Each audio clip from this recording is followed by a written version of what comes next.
Describe, using diagrams where appropriate, the exact circumstances leading to your death. Saunders had been dead for almost 2 weeks now, and so far he hadn't enjoyed a minute of it. What he wasn't enjoying at this particular moment was having to wade through the morass of forms and legal papers he'd been sent to complete by the Department of Death and Deceased Rights. It was all very well being sent a 5-page booklet entitled Your Own Death and How to Cope with It. It was all very well attending counseling sessions with the ship's metaphysical psychiatrist and being told about the nature of being and non-being, and some other gunk about this guy who was in a cave but didn't know it was a cave until he left. The thing was, Saunders was an engineer, not a philosopher, and the way he saw it, you were either dead or you were alive. And if you were dead, you shouldn't be forced to fill in endless, incomprehensible forms and other related nonsensica. You shouldn't have to return your birth certificate to have it invalidated. You shouldn't have to send off your completed death certificate, accompanied by a passport-size photograph of your corpse signed on the back by your coroner. When you're dead, you should be dead. The bastards should leave you alone. If Saunders could have picked something up, he would have picked something up and hurled it across the grey metal room. But he couldn't. Saunders was a hologram. He was just a computer-generated simulation of his former self, and couldn't actually touch anything, except for his own hologrammatic body. He was a phantom made of light, a software ghost. Quite honestly, he'd had enough. Saunders got up, walked silently across the metal-grilled floor of his sleeping quarters, and stared out of the viewport window. Far away to his right was the bright, multicolored ball of Saturn, captured by its rainbow rings, like a prize in a gigantic stellar hoopla game. 12 miles below him, under the plexiglass dome of the terraformed colony of Mimas, half the ship's crew were on planet leave. No planet leave for Saunders. No R&R for the dead.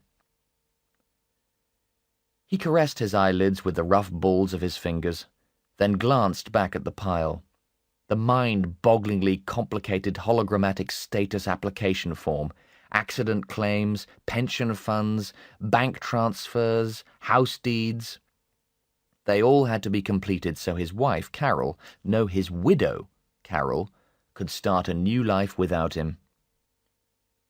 When he'd first signed up, they both understood he would be away from Earth for months on end, and obviously things could happen. Mining in space was dangerous. That was why the money was so good. "If anything happens to me," he'd always said, "I don't want you to sit around mourning." Protests. "I want you to meet someone else, someone terrific, and start a new life without me."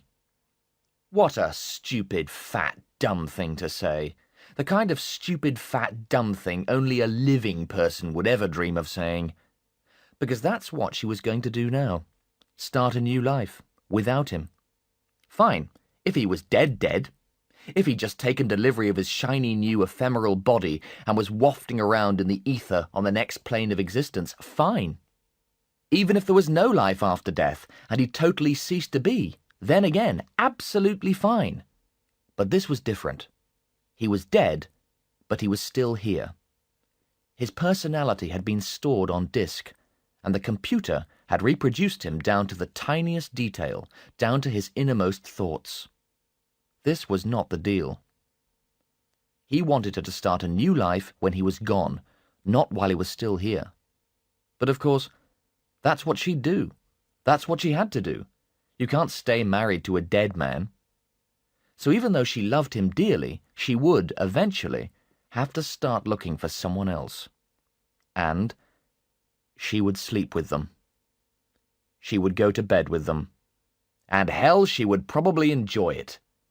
Even though she still loved him. She would, wouldn't she? She would meet Mr. Terrific and have a physical relationship, probably in his bed. His bed! Their marital bed! His bed! Probably using the 3 condoms he knew for a fact he had left in the bedside cabinet. The ones he'd bought for a joke. The flavoured ones. His mind ran amok, picturing a line of lovers standing strawberry-sheathed outside his wife's bedroom. "No!" screamed Saunders involuntarily. "No!" Hologrammatic tears of rage and frustration welled up in Saunders' eyes and rolled hologrammatically down his cheeks. He smashed his fist down on the table. The fist passed soundlessly through the grey metal desktop and crashed with astonishing force into his testicles. As he lay in a fetal position, squealing on the floor, he wished he were dead. Then he remembered. He already was. Saunders didn't know it, but 12 below, on the Saturnian moon of Mimas, Flight Coordinator George McIntyre was about to solve all his problems. George McIntyre sat in the Salvador Dali coffee lounge of the Mimas Hilton and stared at a painting of melting clocks while he waited for the tall, immaculately dressed mechanoid to return with his double Bloody Mary, no ice. He couldn't stand Bloody Mary without ice, but he didn't want his shaking hand to set the cubes clanking around in the glass and advertise his nervousness when his visitors arrived. 5 minutes later, they did arrive, and McIntyre wished they hadn't. When he turned and caught sight of them, the heat left his body as quickly as people leave a Broadway first-night party when the bad reviews come in. There were 3 of them, big men. They each had the kind of build that looks stupid in a suit. Shoulders tiered from the neck, thighs like rolls of carpet, biceps and triceps screaming to be released from the fetters of the finely tailored lounge suits. The kind of bodies that only look right and natural in posing pouches. In suits, no matter how expensive, and these were expensive, they looked like kids who'd been forced into their Sunday best, all starched and itching. McIntyre couldn't shake the feeling that they were yearning, aching to get nude and start oiling up. They didn't say hello and sat down at his table. One of them took up both spaces on the pink sofa, while the other 2 drew up chairs from a nearby table and squeezed into them. The armrests were forced out into a tired V to the accompaniment of an uneasy creaking sound. McIntyre just sat there, smiling. He felt as if he was sitting in the middle of a huge barrel of sweating muscle. He was convinced that if he shook hands with any of the 3, he would immediately die from an overdose of steroid poisoning. He wondered, though not too hard, why one of them was carrying a pair of industrial bolt clippers. The tall, immaculately dressed mechanoid came up and served McIntyre his Bloody Mary. All 3 of the men ordered decaf coffee. While they waited for it to arrive, they chatted with McIntyre. Small talk, difficulties parking, the decor, the irritating muzak. When the coffee came, McIntyre pretended not to notice that they couldn't get their fingers through the cup handles. The man on the sofa lifted up a briefcase and fiddled clumsily with the lock. For a moment, McIntyre found himself feeling sorry for the man. Everything was too small for him, the briefcase, the coffee cup, the suit. Then he remembered the bolt clippers and stopped feeling sorry for the man, and started feeling sorry for himself again. The case eventually sprang open, and the man took out a fold-out 3-page document and handed it to McIntyre with a pen. McIntyre explained, apologetically, that it was impossible for him to sign the document. The 3 men were upset. George McIntyre left the Salvador Dali coffee lounge of the Mimas Hilton carrying his nose in a Mimas Hilton coffee lounge napkin. The 4 Astros paid the fare, leaving the smallest of small tips, and staggered through the jabbering crowd and up the steps into the Los Americanos casino. Lister flicked on the for hire sign and decided to take the hopper down Central and back towards Mimas Docks. He slipped the gear into jump and braced himself. The hopper leapt into the air and landed with a spine-juddering crunch 200 yards down Eastern Avenue. The hopper's rear legs retracted into the engine housing, then hammered into the ground, propelling him another 200 yards. As it smacked into the tar-macadammed 3-lane highway, Lister's neck was forced into the hollow at the base of his skull, further aggravating an already angry headache. The hopper's suspension was completely shot to hell. Lister began to wish he'd never stolen it. Hoppers had been introduced to Mimas 30 years previously to combat the ludicrous congestion which had blocked the small moon's road system so badly that an average Mimean traffic jam could last anything up to 3 weeks. People had been known to die of starvation in particularly bad ones.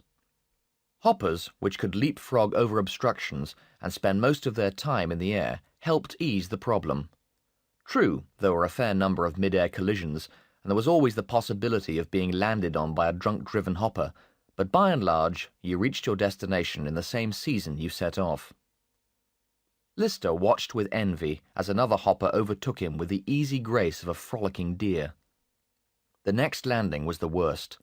The hopper hit a metal drain cover with such violence, Lister bit his cigarette in half, and the glowing tip fell between his thighs and rolled under the seat of his pants.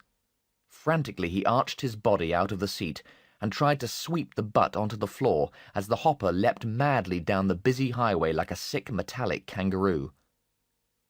Something was burning. It smelt like hair. And since he was the only thing in the hopper that had hair, it was fairly safe to assume some part of him was on fire. Some part of him that had hair. He liked all the parts of him that had hair. They were his favourite bits. His eyes searched desperately for a place to park. Forget it. In London, people parked wherever it was possible. In Paris, people parked even where it wasn't possible. On Mimas, people parked on top of the people who'd parked where it wasn't possible. Stacks of hoppers, 3, sometimes 4 high, lined the avenue on both sides. A typical Saturday night on Mimas. The thick air hung heavy with the smells and noise of 100 mingling cultures. The trotters, Mimean slang for pavements, were obscured by giant serpents of human flesh as people wrestled their way past the blinking neons of casinos and restaurants, the on-off glare of bars and clubs, shouting, screaming, laughing, vomiting.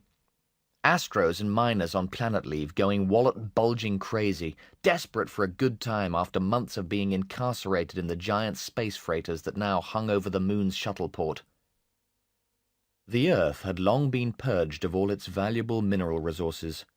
Humankind had emptied its home planet like an enema, then turned its rapacious appetite to the rest of the solar system. The Spanish-owned Saturnian satellite of Mimas was a supply center and stop-off point for the thousands of mining vessels which plundered the smaller planets and the larger moons and asteroids. Smoke began to plume from between Lister's legs. Still nowhere to park. Traffic blared and leapfrogged over him as he skewed across lanes, fighting to keep control. In desperation, he grabbed the thermos flask lying on the passenger seat, struggled with the unfamiliar cap, and poured the contents into his smouldering lap. A hiss signalled the end of the cigarette. There was a second of delicious relief. Then he smelt coffee. Hot coffee. Piping hot coffee. Piping hot coffee that covered his loins.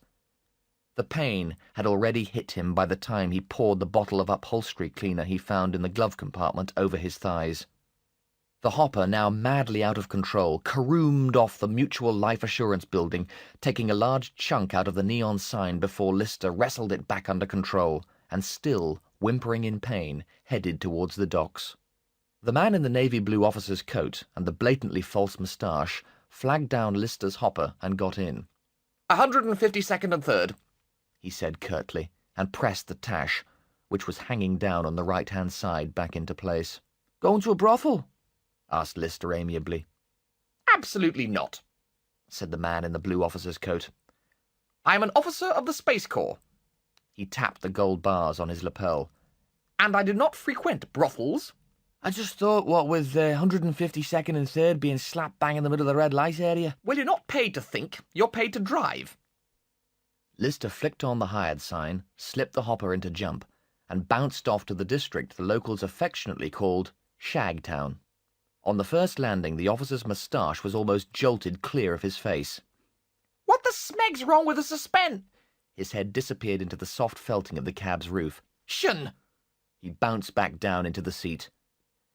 It's the roads, Lister lied.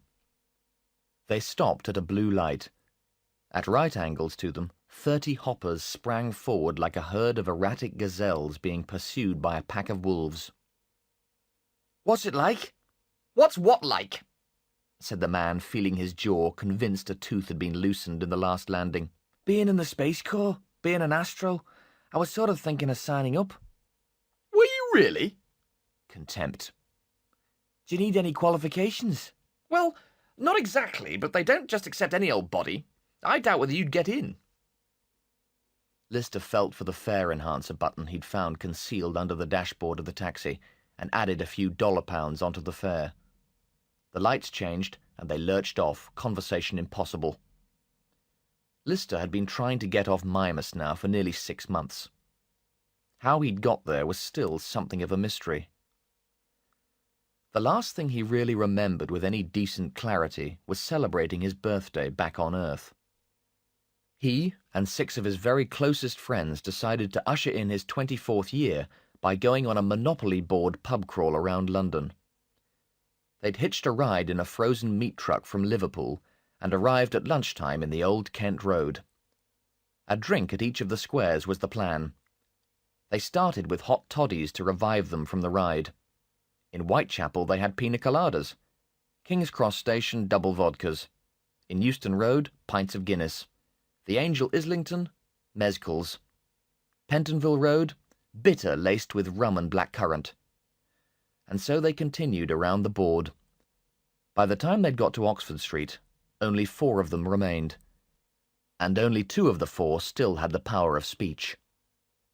His last real memory was telling the others he was going to buy a Monopoly board because no one could remember what the next square was, and stepping out into the cold night air clutching 2/3 of a bottle of sake. There was a vague, very vague, poorly lit memory of an advert on the back of a cab seat. Something about cheap space travel on Virgin's new batch of demi-light-speed zippers. Something about Saturn being in the heart of the solar system and businesses were uprooting all the time. Something about it being nearer than you think, at half the speed of light. Something about 2 hours and 10 minutes. And then a thick, black, gunky fog. He woke up slumped across a table in a McDonald's burger bar on Mimas, wearing a lady's pink crimpline hat and a pair of yellow fishing waders, with no money and a passport in the name of Emily Birkenstein. What was more, he had a worrying rash. He was broke, diseased, and 793 million miles from Liverpool. When Lister got drunk, he really got drunk. He brought the hopper to a crunching halt on the corner of 152nd and 3rd, outside a garish neon sign promising girls, girls, girls, and sex, sex, sex. I understand, said the man in the navy blue officer's coat, surreptitiously regluing his moustache. There are some excellent restaurants in this area, offering authentic Mimean cuisine. Look, said Lister, as he short-changed the officer. Do you want me to pick you up? He really didn't feel like cruising around in the bone-juddering hopper for another fare. I don't mind waiting. The officer glanced down the street at the various pimpy types with poorly concealed weaponry under their coats. Fine. Wait round the corner. How long will you be? Well, I'm led to believe the Mimean bladderfish is particularly exquisite, and I would be insane if I didn't at least try the legendary inky squid soup. Plus, of course, pudding, brandy, and cigars. Say, 10 minutes? Call it 20 to be on the safe side. Lister took the hopper round the corner and saw his fare stride purposefully towards a Mimeanese restaurant, pause outside, studying the menu, and then turn and walk straight into the building with the neon sign boasting girls, girls, girls, and sex, sex, sex. Lister locked the door of the hopper. He wasn't totally crazy about this area, safety-wise. He poured what remained of the coffee into the flask lid and lit a cigarette. What could be nicer, he thought, than smoking Spanish tobacco and drinking real Spanish coffee? Except possibly having your whole body vigorously rubbed by a man with a cheese grater. He was sick of this armpit of a moon. He'd spent the last 6 months trying to get the $800 he needed to buy a shuttle ticket home. So far, he'd saved 53. And he was probably going to blow that tonight. Making money on Mimas wasn't easy. For a start, you needed a work permit, and Lister didn't have a work permit because officially he didn't exist. Officially, Lister wasn't here. Officially, he was a space bag lady called Emily Birkenstein. Hence his problem, which he attempted to solve by stealing taxi hoppers. Each evening, or at least each evening he felt in the mood, which turned out to be about one evening in 4, he'd hang around taxi hopper ranks and wait for the drivers to converge for warmth and conversation in a single cab. When he was convinced it was safe, he'd steal the rearmost hopper and bounce around the seedier districts of the colony where few taxicabs and absolutely no police ever went, and pocket the night's takings before abandoning the hopper at a busy rank back at Mimas Central. If he'd set about his hopper scam in a slightly more businesslike way, the chances are he'd have been off Mimas within a month. Unfortunately, he found Mimas so deeply depressing, quite the most hideous place he'd ever been, worse even than Wolverhampton, that quite regularly he felt compelled to hit the bars and drinking clubs and blow every single penny cent he'd saved. In some half-assed subconscious way, he felt that if only he could get drunk enough, he was sure to wake up back outside the Mary Lloyd public house off Regent Street in London, trying to hail a cab to get a Monopoly board. Sadly, the price of alcohol on Mimas was so outrageously prohibitive, he could only ever buy enough Myman sangria to get him in the mood to start drinking seriously before his money ran out, and he'd have to slope back to the shuttleport, where he'd hire a left luggage locker and sleep in it. Life, thought Lister, sucks. Outside the hopper, 2 pimps were having a minor disagreement about a girl named Sandra. It was brief, and for the most part friendly. It ended when the severed ear of the taller pimp landed with a soft, wet plop on the hopper's windscreen. Lister double-checked the door locks, and suddenly found it important to read the A to Z of Mimas with fierce concentration. He was only half aware of the hopper gently rocking from side to side as the 2 men rolled on his bonnet. Suddenly, there was another soft, wet plop, and a second, slightly smaller ear joined the first on his windscreen. "What the hell's happening?" thought Lister. "It's raining ears on me windscreen." He turned on the wipers and used his window wash. When the windscreen cleared, the ears had gone, and so had the pimps. Saturday nights on Mimas were wild. So wild, in fact, the Mimians had instigated an 8-day calendar, so that everybody could have 2 Sundays to recover from Saturday night. Sunday 1 and Sunday 2, then back to work on Monday. Lister looked at the hopper clock. 40 minutes since the man in the blue officer's coat had gone in for his meal. He slipped his taxi driver's nightstick up the arm of his jacket, stepped over the body of a dead, one-eared pimp, and dashed across the trotter towards the building with the girls, girls, girls sign. Dennis and Josie were lovers. Not that they actually made love, not anymore. They hadn't made love for the last 4 years. Neither of them had been capable of it.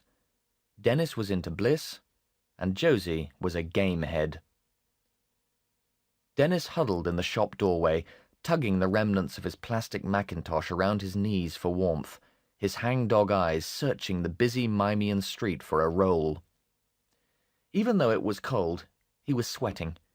His stomach had bunched itself into a fist and was trying to punch its way out of his body. He hadn't eaten for 2 days. His last meal had been a slice of pizza he'd stolen off a drunk Astro. But it was a different kind of hunger that was gnawing him now. He took out a long, empty polythene bag and licked pathetically at its already well-licked insides. Dennis had a second-class degree in biochemistry, though if you asked him now, he probably couldn't even spell biochemistry. Josie was sitting by his side, laughing. She'd been laughing for nearly an hour. Her long, once blonde hair was matted into a series of whips, which lashed at her pale, grimy face as she tossed her head, giggling idiotically. Of the 2, she was the really smart one. Josie had a first-class degree in pure mathematics. Only right now, she couldn't even have counted her legs. They'd met at the New Zodiac Festival 6 years earlier, when the Earth's polar star had changed, and the entire zodiac had to be realigned. Everybody shifted one star sign forward. Josie had moved from Libra to Scorpio, and Dennis had changed from Sagittarius to Capricorn. It was a turning point in both their lives. They both felt so much happier with their new star signs, and along with the other 5,000 or so space beatniks who'd gathered for the 4-day festival in the Sea of Tranquility, they'd taken many, many drugs, and talked about how profoundly the shifting constellations had changed them, and how maybe the Druids were the only dudes who'd ever really got it right. Now they were on their way to Neptune for Pluto's solstice, when Pluto took over from Neptune as the outermost planet of the solar system. They'd been traveling for 5 years, and so far they'd only managed to bum their way up to Saturn. Still, they weren't in any particular hurry. The solstice wasn't going to happen for another 50 years. So Dennis scanned the street for a roll, while Josie sat beside him laughing. Across her brow gleamed the metal band of a game head. Underneath it, needle-thin electrodes punctured the skull and burrowed into her frontal lobes and hypothalamus. The game started out actually as a game. It was intended as the zenith of computer game technology. Tiny computer chips in the electrodes transmitted signals directly to the brain. No screens, no joysticks. You were really there, wherever you wanted to be. On the inside of your head, your fantasies were fulfilled. The game had been marketed as better than life. It was only a month after its release that people realized it was addictive. Better Than Life was withdrawn from the market, but illicit electronic labs began to make copies. It was the ultimate hallucinogenic with only one real major drawback. It killed you. Once you entered Better Than Life, once you put on the headband and the needles wormed into your mind, it was almost impossible to get out. This was partly because you weren't even aware you were in Better Than Life in the first place. The game protected itself, hid itself from your memory. Your conscious mind was totally subverted, while your body slowly withered and died. At first, well-meaning friends tried to rescue gameheads by yanking the headset out of the skull, but this always resulted in instant death from shock. The only way out of the game was to want to leave it. But no one ever wanted to leave. Most gameheads, unable to look after themselves, died very quickly. But Josie had Dennis, and Dennis at least shared his food with her and kept her alive. When Josie first bought the headset from a South African game dealer on Callisto, she'd urged Dennis to get a set too. She wanted to try multi-using, when 2 or more headsets were connected together so the users could share the same fantasy. But Dennis was into bliss. Bliss was a unique designer drug. Unique for 2 reasons. The first was that you could get addicted to bliss just by looking at it, which made it very hard for the police to carry out drug busts. The second was its effect. It made you believe you were God. It made you feel as if you were all-seeing, all-knowing, eternal, and omnipotent. Which was laughable, really, because when you were high on bliss, you couldn't even lace your shoes. The bliss high lasted 15 minutes, and coming down, the resulting depression lasted 25 years. Few people could live with it, so they had to take another belt.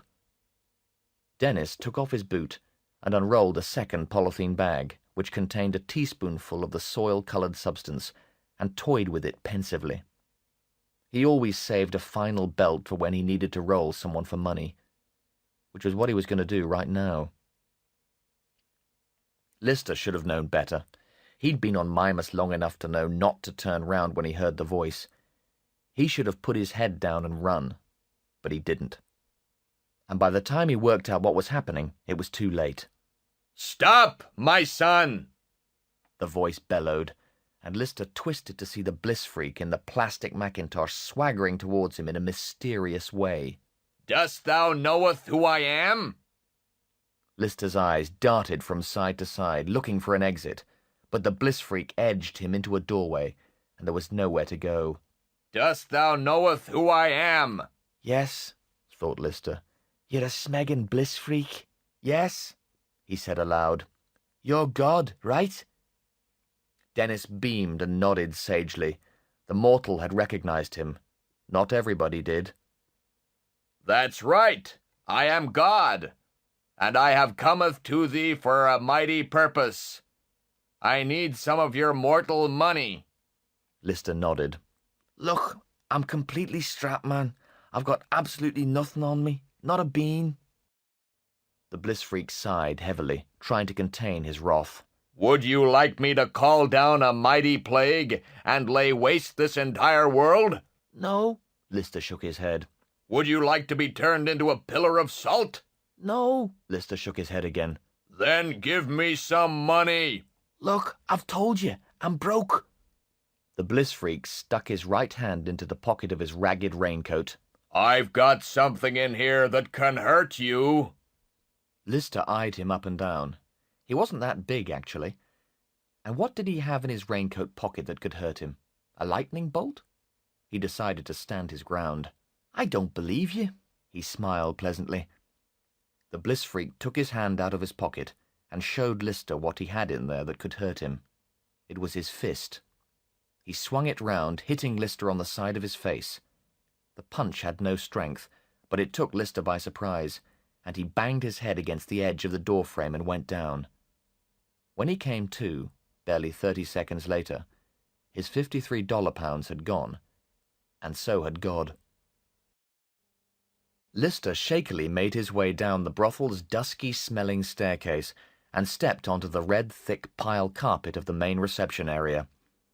Plastic palm trees encircled a vast, artificial heart-shaped lagoon in pink tile. Phallus diving boards cast frightening shadows onto the softly gurgling water, while Chinese chimes bedecked with glass erotica tinkled and chimed in the strawberry-scented breeze of the air conditioner. A black, fake marble staircase led up to a mezzanine level where 20-odd clam-shaped doors marked love suites circled the room. Music, which sounded as if all its charm and energy had been surgically removed, trickled out of a number of breast-shaped speakers. Various fat men of various nationalities sat around the lagoon in white towels sipping fake champagne cocktails. In front of Lister, a small red-haired man with a porky roll of flesh above his towel top was examining a line of girls. This one's face. Jeanette's face. The madam followed behind him, taking notes. This one's breasts. Candy's bosom, an excellent and most popular choice. Legs. I'll have the right one from her, and the left one from her. The madam scribbled furiously. Barbie's right, Tina's left, and what would Sir like bottom-wise? I think this one. Mandy's derriere. The madam clapped her hands, and 2 engineers began dismantling the android girls and reassembling them according to the client's order. Lister watched, trying to keep his lunch in his stomach, as limbs were changed and buttocks swapped, much to the apparent excitement of the small red-haired man. The madam turned to Lister. Sorry to keep you waiting, sir. Would you like a pick and mix or an off the peg? No, I don't want a girl. That's absolutely no problem at all, sir. We have some beautiful boy droids. No, this is kind of, embarrassing. I understand, she smiled. Before Lister could stop her, the madam clapped her hands, and a flock of android sheep barred their way noisily into the reception area. No, look, listen. Yes, sir? You don't understand. One of the sheep turned and winked at him coquettishly, and wiggled off, hips swaying provocatively up towards the marble staircase. Oh my God, no. I'm looking for someone. I'm supposed to collect him. Lister described his fare, and the madam led him through to a rest room. The man with the false moustache was sitting in a jacuzzi, having a heated conversation with a member of staff. I want my money back. Absolutely, sir. This has never happened before. She nearly pulled the damn thing off. There was a slight circuitry problem. She wouldn't stop. It was like being trapped in a milking machine.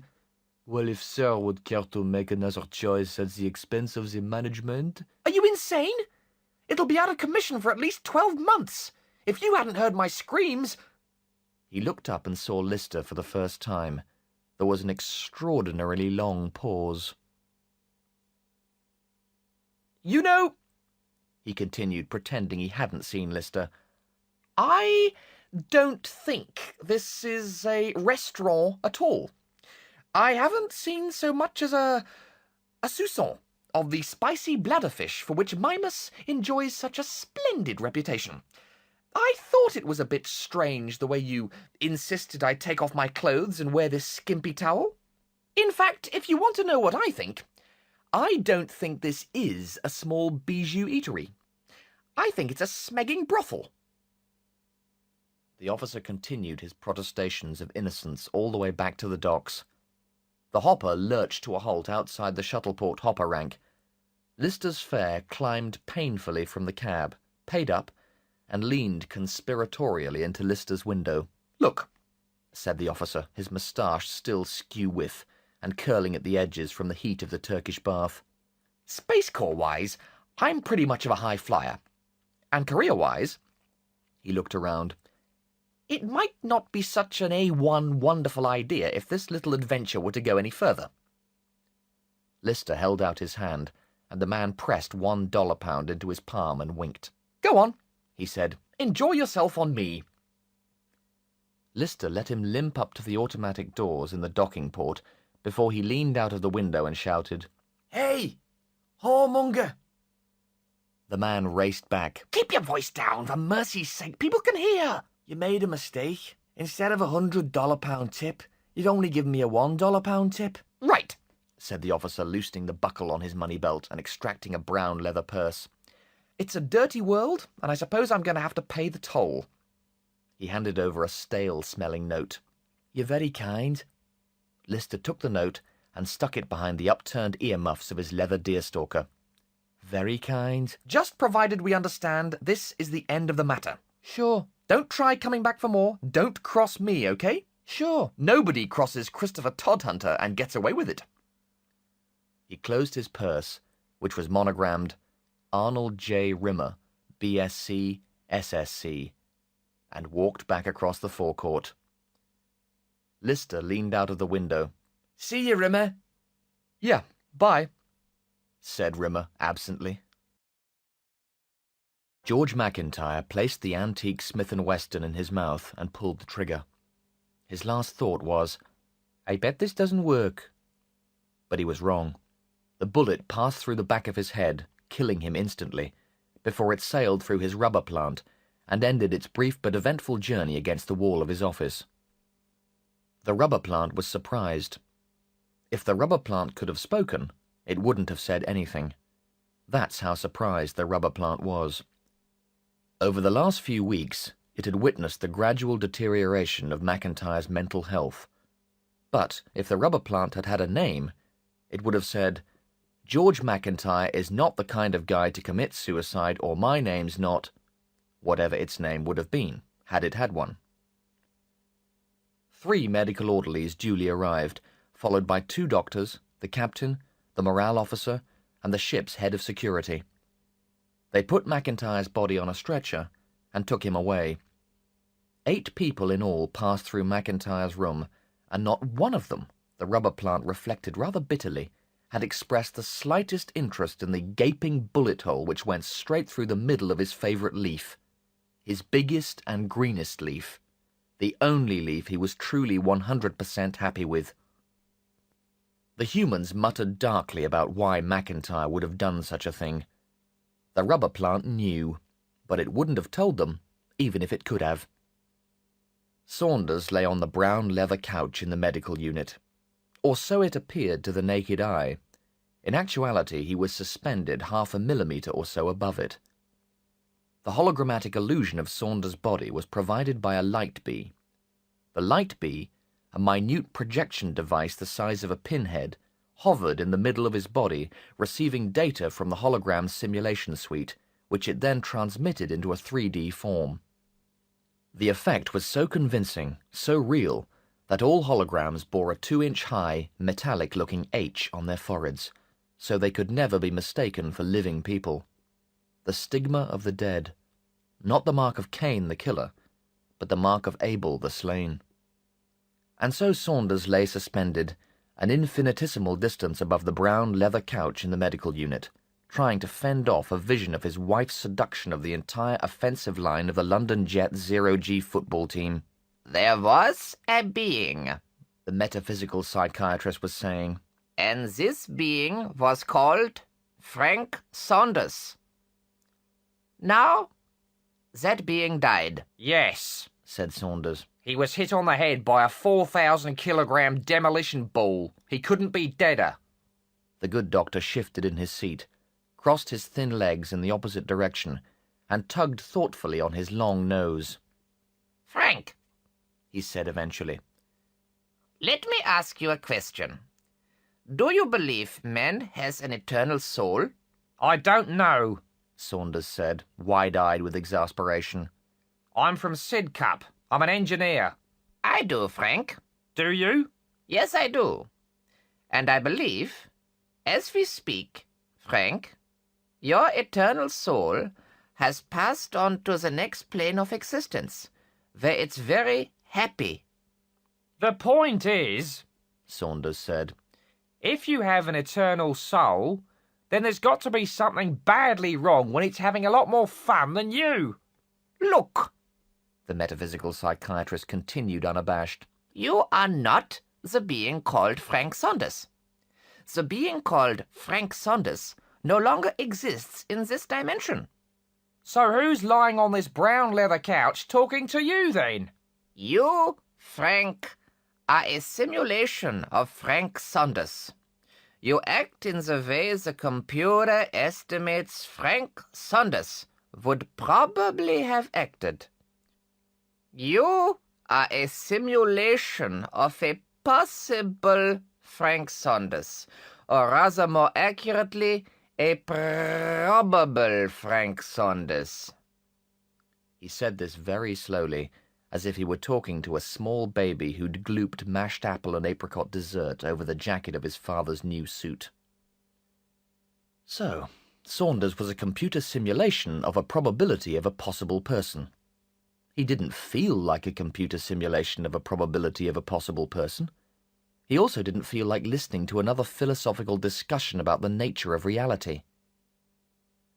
What he did feel like was taking a small ball-peen hammer and tapping it several times on top of the balding pate of the metaphysical psychiatrist who was now twittering on about tables, and in particular tables which had a quality of tableness. And then, when Saunders was completely lost, the balding counsellor asked him if he was familiar with the Cartesian principle. Yes, Saunders nodded. Didn't they get to number 5 with "Baby, I want your love" thing? "No, Frank. The Cartesian principle is, I think, therefore I am. And although you're not thinking, the computer is just making you think you're thinking. Nevertheless, you think you're thinking, therefore you possibly are." I possibly are?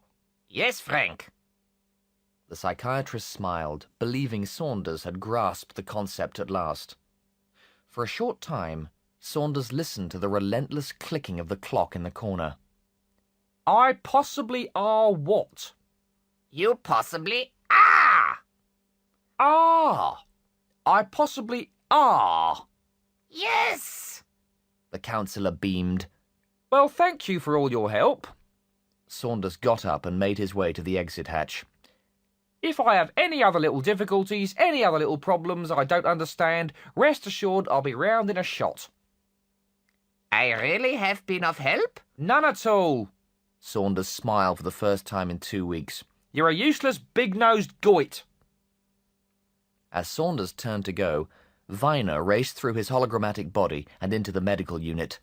"Sorry, Frank," she said, turning to Saunders. Doesn't matter. It's not as if I am. I only possibly are, anyway. Viner crossed into the room, her face flushed from running. I've got some bad news, Frank. You'd better sit down. Saunders was a little bemused as to what could possibly constitute bad news for a dead man. As Viner relayed the news of McIntyre's suicide, the consequences began to dawn on Saunders. McIntyre was a flight coordinator. He outranked Saunders. Hologram simulation of a full human personality took up 40% of the computer's runtime and burned up enough energy per second to illuminate Paris for 3 years, which was why Red Dwarf was only able to sustain one hologram at a time. With his superior rank, McIntyre would take precedence over Saunders and become the ship hologram. So, he said slowly, I'm going to be turned off. Maybe not, said the psychiatrist. He committed suicide. Maybe he's unstable, not suitable for revival. Of course he is, Saunders said firmly. I'm going to be turned off. I'm going to die for a second time in a fortnight. He gave the air a celebratory uppercut and danced a little jig of joy. Smegging great! Surname? David? First name? I told you, David. Your name's David. No, it's David Lister. Caldecott sighed and reached for the Tipex. Lister gazed out onto the busy Myman street and tried to read the sign on the window. Ertnek, Tnem Tiersa, Neutaraproc, Gninim Retipuj. On a poster on the wall of the newly painted office, 2 crisply uniformed officers, male and female, linked arms and smilingly invited all and sundry to join the Corps and see space. Caldecott Tipexed out David from the surname box on the recruitment form and in his meticulously neat handwriting replaced it with Lister. Date of birth? Unknown. What do you mean, unknown? I was found. In what way, found? In a pub, under the pool table. Lister paused. In a cardboard box. Caldecott eyed him dubiously. Caldecott spent his entire working day sitting in his immaculate white uniform in the window of the recruitment center, projecting the Space Corps' corporate image, which was white and brave, strong and smiling. Once the suckers had signed up, they'd learn the truth soon enough. In the meantime, it was his job to be white and brave, strong and smiling. He looked at the object sitting opposite him, presently working some unspeakable substances from the tracks on the soles of his boots with one of Caldecott's pencils. 4 or 5 gangly matted plaits dangled from under the fur-rimmed leather deerstalker atop a podgy face built for a perpetual smile. Short, fat fingers, the nails blotched white from zinc deficiency, scratched at the gap between the beginning of green multi-stained combat trousers and the end of a T-shirt whose original colour was long lost in the mists of time. He looked like a casualty in a catering war, as if all the world's chefs had had a gigantic food fight and somehow he'd got caught in the middle. The kind of guy, Caldecott reflected, if his daughter had brought him home, he'd have shot both of them. Do you know when you were found?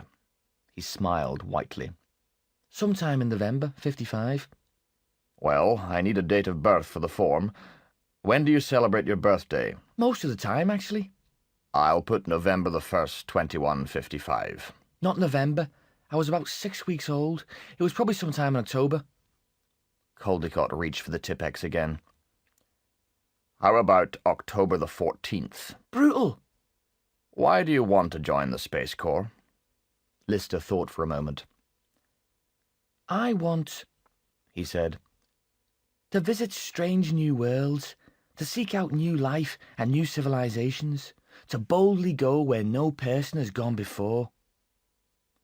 Caldecott smiled wanly and wrote, "Possible attitude problem," in the comments box. Qualifications? Technical drawing. What level? What do you mean? Master's degree, perhaps? Said Caldecott, almost imperceptibly raising his left eyebrow. PhD, maybe? GCSE. Caldecott wrote, 1 GCSE technical drawing. It doesn't really count that, though, does it?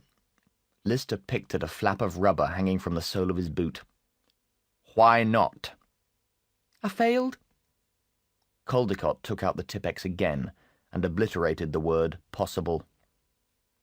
If you'd just like to read this through and sign what I've indicated. Caldecott pushed over the application papers, picked up the phone, and stabbed in a 10-digit number. Lister cast his eyes over the conditions of employment. He was signing up for 5 years, 5 long years. When he got out, he'd be pushing 30. An old man. Ha! Want a bet? He wondered why he hadn't thought of this before. Join the Space Corps, get on an earthbound ship, and as soon as he got home, thank you good night. Lister David, AWOL. He signed and pocketed the pen, including its metal chain and holder. Okay, said Caldecott, putting down the phone. The situation is this. There are 14 ships in dock, but no vacancies for anyone with your abilities. What are my abilities? You haven't got any. You'll have to enter at 3rd technician level. Technician? Repeated Lister, impressed. That's right, said Caldecott, smiling. A 3rd technician's duty basically consisted of making sure the vending machines didn't run out of chicken soup, mopping floors, and 1,001 other tasks considered too menial to bother the service droids. Caldecott didn't feel this was absolutely the best time to put Lister in the picture. Technician, said Lister, putting on a pseudo-swanky voice and glancing up at the white-uniformed officer with a Burt Lancaster smile in the poster. I'm a bleeding technician, don't you know? As soon as something crops up, we'll let you know. Leave your address. Address? Lister wondered what to put. He settled on Luggage Locker 4179, Mimas Central Shuttle Station. Shuttle flight JMC 159 for White Giant now boarding at gate number 5, the tannoy announced, and proceeded to make the same announcement in Esperanto, German, and 3 different dialects of Chinese.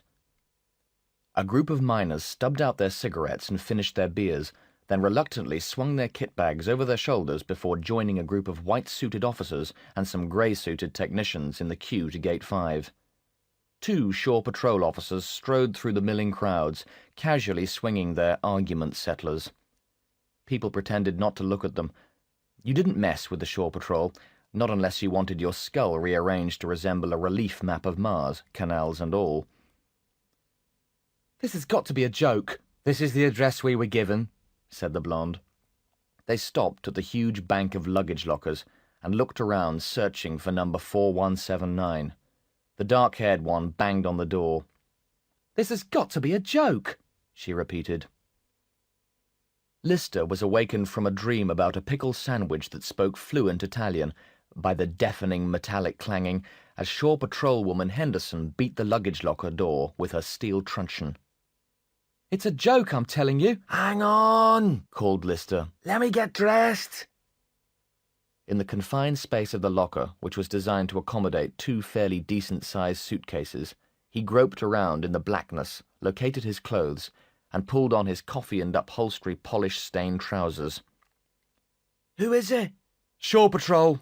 We're looking for a guy called Lister. I'll see if he's in, called out Lister, stalling for time. Why'd you want him? He's been assigned. They found him a ship. The door opened, and Lister jumped the 6 feet down to the ground. He cupped his chin in one hand, placed the other on the back of his head, and snapped his head to one side to the accompaniment of a series of stomach-churning cracks. Your papers have come through, said Henderson, and... Wait a minute, said Lister. I can't see yet. Give me a minute. He blinked a few times and rubbed his eyes. Slowly the 2 shore patrol women came into focus. Hi, said Lister. I'd invite you in, but it's a bit of a mess. It's more of a bachelor luggage locker than... How long have you been sleeping in there? Henderson interrupted. Since my 2nd night on Mimas. I tried sleeping on a park bench, but I woke up in the middle of the night completely naked, and this old Chinese guy was licking my foot. So, compared to that, this is the Mimas Hilton. No work permit, right? I have, actually, but it belongs to a woman called Emily Birkenstein. It's a long story. Get your stuff together. I've got my stuff together. Where is it? In me pocket. They walked back across the shuttle lounge towards the departure gates. We've got to deliver you to gate 9. Time for breakfast? If you make it quick. Lister peeled off from his escort and, without ever stopping, walked through the nice and noodly quick food bar, picking up a half-eaten soya sandwich and a three-quarter finished noodle burger people with weaker constitutions had left behind. You're probably thinking I'm a slob, said Lister, finishing off a quintuple-thick milkshake and hoovering around the base with the straw. But I'm not. I'm just hungry, okay? Hey, it's a real pity you've got to go on this ship and everything, said Henderson. Because otherwise you could maybe have taken me out for dinner. You know, a couple of half-eaten egg rolls, maybe root through a bin for the remnants of a Kentucky Fried Chicken, then back to your place for half a bottle of paraffin. Hey, it could have been so romantic. Well, listen, said Lister, totally missing the irony. I'm not exactly married to this spaceship idea. Why don't we do it? Just promise not to bring your steel truncheon. To Ganymede and Titan, yes sir, I've been around, but there ain't no place in the whole of space like that good old toddling town. Luna City 7, you're my idea of heaven. Out of 10, you score 11, you good old artificial terraformed settlement, you, yeah. Through the shuttle's tinny sound system, Perry Nkwumo, the African ballad singer, was crooning one of the many easy listening hits from his best-selling album, Nice and Nauseating. Lister sat in the packed shuttle with the rest of the new recruits on the short 25-minute jag up to their assigned ship, gazing out from his window seat as Mimas dropped away below him like a bad taste he'd spat into the night. He thumbed through the shuttle's in-flight magazine, Up, Up and Away. He stared for a brief moment at the blisteringly unpromising contents page. Salt, an epicure's delight. Classic wines of Estonia. Weaving the traditional way were just some of the more fascinating articles. How was it possible, Lister wondered, to fill a 120-page magazine without actually including anything remotely readable? He tucked it back into the netting of the seat in front of him and decided to read the plastic card containing the crash landing instructions for the second time. The shuttle buzzed slowly through the groups of gargantuan space freighters that bobbed in orbit like a bunch of clumsy balloons. Aerodynamics were never a consideration in starship design. All the ships were constructed in orbit, designed never to land, never to encounter wind resistance or gravity, and consequently were a variety of bizarre and outlandish shapes. For 5 full minutes the shuttle ran alongside a supply ship called the Arthur C. Clarke, a 2-mile length of dirty grey steel, orange lights dotting the huge bulbous cargo hold, out of which sprang a long, thick tubular nose section, curling and twisting like the stem on an oriental hookah. Eventually the shuttle reached the cusp of the star freighter's bulb and turned. Lister's window was filled with red. And red. And red. He couldn't see where it started, and he couldn't see where it finished. But it was big. No, it was big. A big, red, big, clenched fist of metal. As the shuttle accelerated towards the redness, details slowly emerged through the thick gloom of space. Gradually, Lister made out the thousands of tiny pinpricks of windows and a tooth-floss-thin line of light ringing the ship, the vessel's metro system. A huge shadowy carbuncle jutted out a mile or so from the red monster's belly. A small moon, torn out of orbit and flung itself into the ship's solar plexus, and was now embedded into the hull like a giant stone leech. It hung there, like a bird that sits ignored on the back of a hippopotamus. As the shuttle swung out to align itself for docking, the red ship's nose cone loomed into view. 6 half-mile steel poles, bound by magnetic cables, as if the fist were clutching a huge shuttlecock. This was the scoop. The scoop sucked hydrogen from the currents of space and converted it into fuel, theoretically making the ship capable of travelling forever. Lister was aware of the hot whiskey breath of the burly Astro beside him, who was now leaning over him to share his window. The dwarf, he said in a Danish accent, ripping open another can of Glen Fujiama. The what? Lister tried not to inhale. Red Dwarf. How big is it? He could eat Copenhagen, said the Dane, and have Helsingor for afters. Lister accepted a belt from the whiskey can, and they swapped names. It's got to be 5 miles long. Something like that, said Peterson. Lister squinted out of the window again. And God, is it ugly? Ugly as my mother. Peterson smiled through the barbed broken teeth. First trip? Lister nodded. Peterson belched, crumpled up the whiskey can, tossed it into the aisle, and fished in his knapsack for another. I'd offer you one, he said apologetically. But I only have 12 left. Been on Mimas long? 6 months. It's a bit of a dump, right? It's a lot of a dump. Wait till we get to Triton. Triton's okay. Triton? Lister's brow furrowed. We're going to Earth. Sure we're going to Earth, but first we've got to go to Triton to get the ore to take to Earth. Lister closed his eyes. Where's Triton? Round Neptune. Oh, said Lister. Neptune, right. He took a swig from Peterson's nearly empty whiskey can. Where's Neptune? From here? Peterson took out a calculator. I'll tell you exactly. He punched a lot of numbers into the machine. It's 2,707,000,000 miles away. Lister sighed like a burst tire. How long is that going to take? Oh, say 18 months, said Peterson. 18 months, not counting customs, and Triton immigration control is a son of a bitch. It's worse than New York. 18 months? Then 12 months mining. 12 months mining? Then 2 more years to get back to Earth. 4.5 years? It's an old ship. It only does 200,000 miles an hour. 4.5 years? Lister repeated like a mantra. 4.5 years? He turned and looked out of the window as the shuttle ducked into the trench cut deep into Red Dwarf's back. On either side, buildings flitted past, skyscrapers, tower blocks 100 stories high, monoliths of steel and glass. 1 minute, it was as if they were flying through Manhattan. Then without warning the architecture changed, and it looked like Moscow. Then fluted pillars and elaborate neo-classic arches, and they could have been in New Athens. A tasteless mishmash of styles from the decades upon decades the vast mining ship took to build. For a tantalizing moment, between a huge mosque-shaped dome and a line of industrial chimneys, the tiny blue light that was Earth winked and flickered invitingly in the glow of the distant sun. Then just as suddenly was gone as they swooped towards the yawning doors of the docking bay.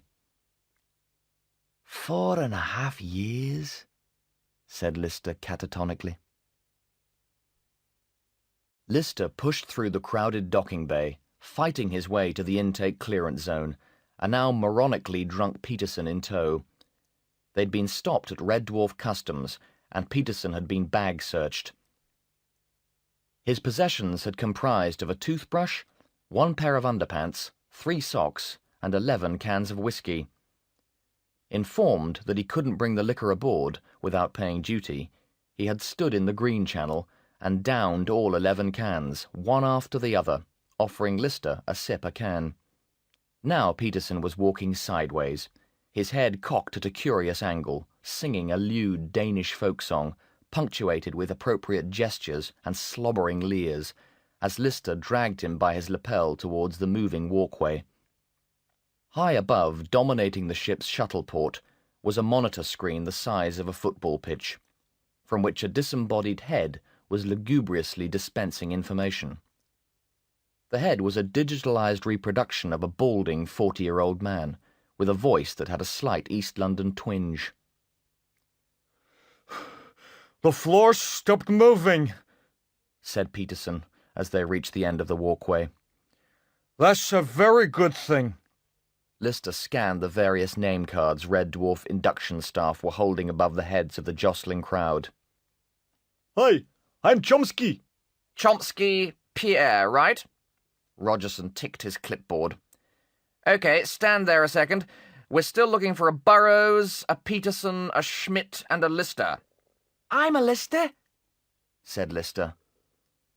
I'm going to be sick, said Peterson, and he was. Exorcist sick.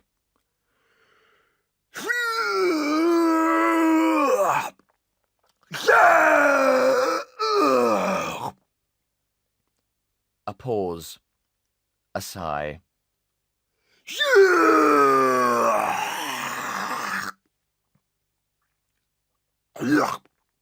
Peterson smacked his lips and wiped his face with the back of his sleeve. That's better. Two scutters, claw-headed service droids which looked like miniature amputee giraffes on motorized bases, swept into view and cleaned up the mess. Peterson tried to tip them. We're still looking for a Burrows and a Schmidt, Rogerson said, trying to disguise his disgust. What's that thing? asked Lister, pointing up to the disembodied head on the monitor screen. Holly, the ship's computer. He's got an IQ of 6,000. You want to ask him a question? Like what? Like anything at all. Rogerson called up to the ceiling. Hey, Holly, this is Lister. The huge eyes rolled down in their direction. I know. Lister David. Date of birth, October 14th, 2155. Qualifications, GCSE, technical drawing. Failed. Rank, technician 3rd class. Ambitions, to visit strange new worlds, to seek out new life and new civilizations, to boldly go where no person has gone before. All right, Dave? A huge eyelid rolled over the digital eye and winked at Lister. Ask him something, Rogerson urged. Who holds the all-time record for three-dimensional yardage in a single zero-G football season? Jim Bexley Speed. London Jets roof attack, season 74-75. 4,636 square yards in the regular season. And what colour tie was he wearing when he was interviewed by Mark Matheson after Mega Bowl 102? Aquamarine with a diagonal lemon stripe. Brutal! Lister grinned. Chomsky chipped in. Who was the Chinese emperor of the Ming dynasty in 1620? Tai Chang, Holly replied immediately. Also known as Chu Chang Lo Kwang Tsung, born 1582. They all began shouting up questions. Who was the? How many? When did? And one by one, Holly got them right. Finally, Peterson asked a question. Why is the room going round and round? Because you're drunk, said Holly. That's right! Peterson clapped, delighted. Burrows and Schmidt finally arrived, and the 10 of them were herded onto the Red Dwarf's Northern Line, one of a network of tube trains which crisscrossed the length and breadth of the ship. Spread evenly throughout the carriage were more monitors displaying the genius computer, who was capable of conducting several thousand conversations simultaneously, ranging from what was on the ship's movie channel that night to discussing the melding of quantum mechanics and general relativity. Some 30 minutes later, they boarded the express superlift, which whisked them up to floor 9172, where they were met by a ship rover, a 3-wheel electric buggy bus, and driven down 2 miles of corridors towards sleeping quarter Area P. Okay, said Rogerson, showing Lister into his sleeping quarters. Make yourself at home. I'll just go and fix up the other guys. Lister looked round the room, which was going to be his home for the next 4.5 years. Dull, gunmetal grey walls reflected his mood. Neon strips around the walls simulated the time of day. Dirty yellow at the moment signalled the middle of the afternoon. A dirty orange would signal early evening, and a dirty blue would indicate night. 2 bunk cubicles were carved into recesses in the wall, one above the other, while to the right stood a simple pedestal wash basin and mirror, which, when voice-activated, swiveled on its base, revealing an antiquated chemical toilet which bore the legend, "Now please irradiate your hands." Lister began to wish he was in his nice, cosy luggage locker back at Mimas Central. Behind him was a bank of fitted aluminium wardrobes, and 2 steps led down to what was laughingly signposted lounge area. The lounge area was about 2 meters square, with a 3-seater reinforced steel settee and a tiny coffee table welded to the floor. Nice, thought Lister. Very homely. The other occupant of the room left very little evidence of his existence. Whatever he did possess was meticulously tidied away. On the wall of his bunk, the lower one, hung a homemade revision timetable in worryingly neat handwriting and an array of startlingly complex color codes. Beside it were a number of certificates, neatly framed, and a series of cut-out newspaper headlines, all along the lines of "Arnie does it best," "Arnie comes out on top," and "Arnold, a living legend." Lister scanned the titles in the bookcase built into a recess above the video screen. Astronavigation and Invisible Number Theory made simple. Conceptual Foundations of Quantum Mechanics made simple. Heisenberg's Uncertainty Principle for Beginners. An Introduction to the Liar Paradox and the Non-Mechanizability of Mathematics, and How to Get More Girls by Hypnosis. He opened his bunkmate's wardrobe and peered in. 20 pairs of identical military blue underpants hung on coat hangers in protective cellophane sheaths, next to 7 pairs of pale blue pajamas with dry cleaning tags pinned to the collars. Lister was disturbed to see that the pockets of the pajamas were mounted with an insignia of rank. Brightly polished boots stared unblinkingly in rows on the floor. A pair of monogrammed slippers stood beside them in shoe trees. Lister closed the wardrobe, struck a match on the "No Smoking" sign, lit up, and sat down on the metal settee. Nice. Very, very nice. Rogerson came back in. "Oh, David, meet your bunkmate." Lister looked up. Behind Rogerson stood a grey-suited technician, tall and rangy, flared nostrils, wide, slightly manic eyes, and a hyperactive, constantly jiggling right leg that always seemed to want to be somewhere else. Even without his false moustache, there was no mistaking the officer who'd hired his hopper. "He's also your shift leader, so he's the guy who'll be showing you the ropes. Lister, this is First Technician Arnold Rimmer," said Lister. "We've already met." "No, we haven't," said Rimmer, smiling too much. "You're a technician," said Lister, surprised. "I thought you said you were an officer." "Shut up," said Rimmer, pumping his hand and smiling even harder. On the first morning into space, Lister sat in the lecture theatre with the other 11 members of Z-Shift in his brand-new technician's uniform which made him itch in 19 different places, while his left arm and his right buttock competed for the title of Most Painful Appendage following his 12 inoculation jabs. The rest of the previous morning and the whole of the afternoon had been a long process of multifarious humiliations. Hours standing around in backless surgical gowns. Why backless? When did a surgeon ever need to get to your bottom in a hurry? Giving various bodily fluid samples. Peterson had in fact delivered rather more bodily fluid samples than was absolutely necessary, and nobody was pleased. IQ tests, genetic fingerprinting, hand-to-eye coordination work, centrifugal weightlessness simulation. Then finally, they'd all been marched like a serpent of schoolchildren down to the computer decks, where they each had their personalities recorded for storage in the hologram library. Lister had sat in the suite, a metal skull cap bolted to his head, while his every memory and personality trait had been logged into a depressingly small computer slug. His entire life, his whole personality copied and duplicated on a piece of computer hardware the size of a suppository. Peterson's recording had crashed 3 times with an error message which read, "Non-human life form," and in the end they had to drip-feed him coffee and subject him to several very cold showers before his brain was functioning sufficiently well to be recorded. If, in the highly unlikely circumstance of Peterson's achieving the status of indispensable personnel, and then dying, he would be revived as a hologram with the mater and pater of all hangovers.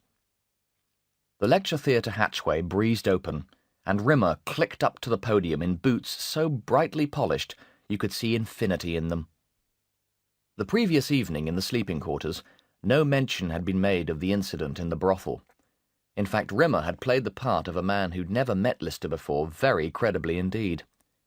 He was, he had declared, not exactly in love with the idea of bunking out with a subordinate, but it was something that they both had to put up with. "There's just one rule," he'd maintained, polishing his boots for the 3rd time. "And that rule is KIT. Do you know what KIT stands for?" Ken is a transvestite? Lister had offered. Keep it tidy. And if you kit, then we'll godgv.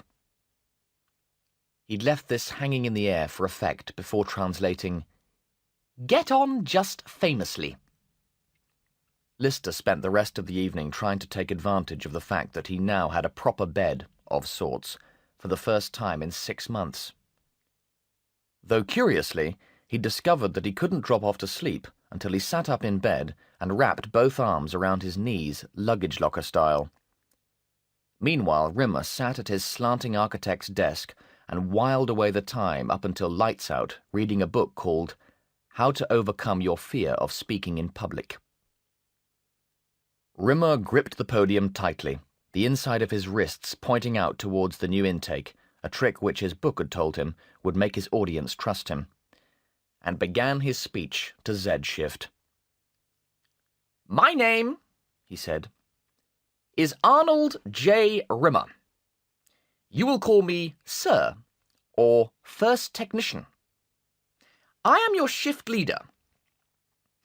This is my very first command, and I don't intend it to be my last.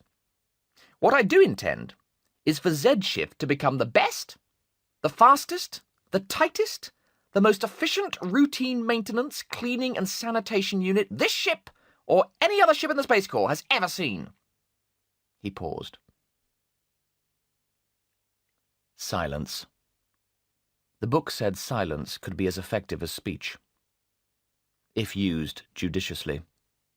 Use silence, it urged. Rimmer stood there, being silent. Enough silence, he decided. More speech. "When we do something, we do it fast, and we do it right." More silence. Still more silence. No, this was a dumb place to have silence. It just made him look like he'd forgotten what he was saying. "This ship is 3 miles wide, 4 miles deep, and nearly 6 miles long. But," he paused again, a most excellent and petite silence, he congratulated himself. Very telling. "if anywhere on it a vending machine so much as runs out of chicken soup, I want a member of Z-shift to be there within 4 minutes. More silence. The best silence yet. "You used to think your mother was your best friend. Not anymore. From now on, your best friend is this." He held aloft a 3-foot-long metallic tube with a very twist grip and 7 detachable heads. "It's called a sonic super mop. It washes, it steam cleans, it mops, and it vacuums. And from now on, it never leaves your side. Wherever you go, the SSM goes with you. You work with it, you eat with it, you sleep with it." The new members of Z-shift exchanged glances. Rimmer gave them another shot of silence. It had gone well, he thought. Nice, pointy speech. Some good silences. No, some great silences. and he was especially proud of the macho bit at the end about the sonic supermop, which he'd lifted shamelessly from his favourite movie, God, I Love This War. Lister stood up and snapped a salute. Sir, permission to speak, sir? Sloppy salute, Rimmer thought. He'd have to teach them all his own salute, the one he'd invented, the one he'd drawn diagrams of and sent off to the Space Ministry in the hope it would replace the passé old-fashioned standard one. It was a great salute, and one day it would make him famous. It went thus. From the standard attention pose, the saluter brought his right arm sharply out in front of him at a perfect right angle with his body. He then twirled his wrist in 5 circles to symbolize the 5 arms of the Space Corps, then snapped his arm back, fingers rigid, to form an equilateral triangle with his forehead, then straightened the elbow so the arm was pointing sideways from the body, from which position it was snapped smartly back down to his side. There were also variants.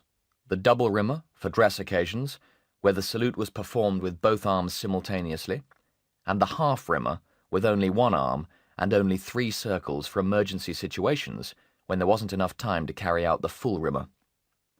Permission granted, said Rimmer, returning Lister's salute with a 5-loop full rimmer. Sir, Yes, Lister? is it possible to get a transfer to another shift, sir? Why? Well, with respect, sir, I think you're mentally unstable. Sit down. Rimmer shook his head. There's always one, isn't there? One wag, one clown, one imbecile. Yes, sir, Lister agreed.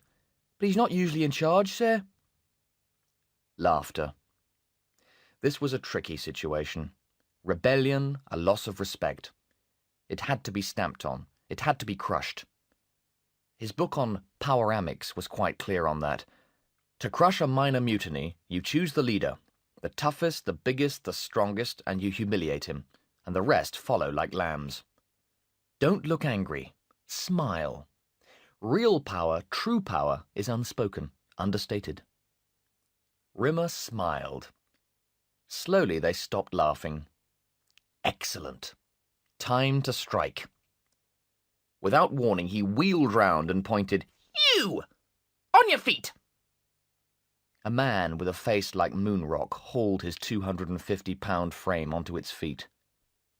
Rimmer climbed down from the podium and slowly, casually, strolled over to face him. He looked up at the small black shark eyes, the bald bullet head, the long, matted nostril hair. He was a good 18 inches taller than Rimmer, and Rimmer was tall. "What are you chewing?" Rimmer said, after a suitable amount of silence. Tobacco. Tobacco? A grin. Yeah. Defiance.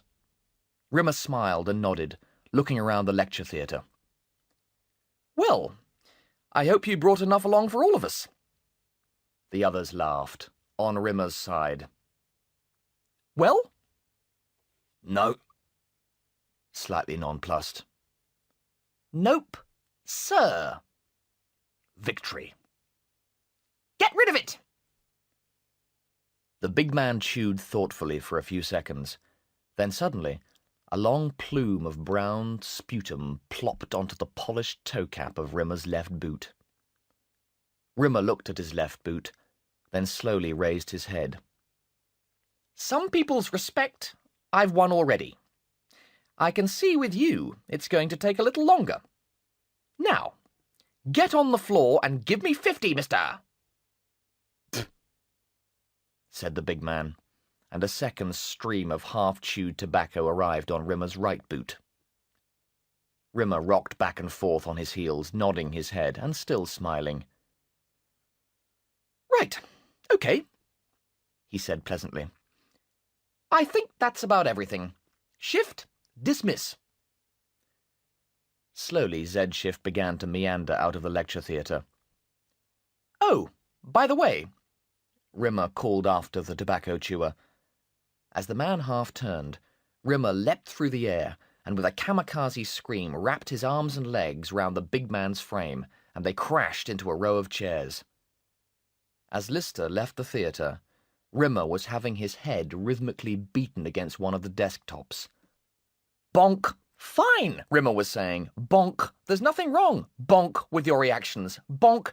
Just checking. Bonk. So you like chewing tobacco, eh? Bonk. Well, that's absolutely fine and dandy. Bonk. Perhaps you'd like me to run down to supplies and buy you some more. Bonk.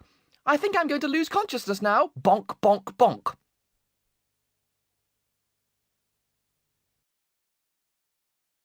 Everyone agreed it was a splendid funeral, but no one enjoyed it more than the deceased himself. I can't tell you how great it is being dead, he told everyone who would listen. It solved all my problems.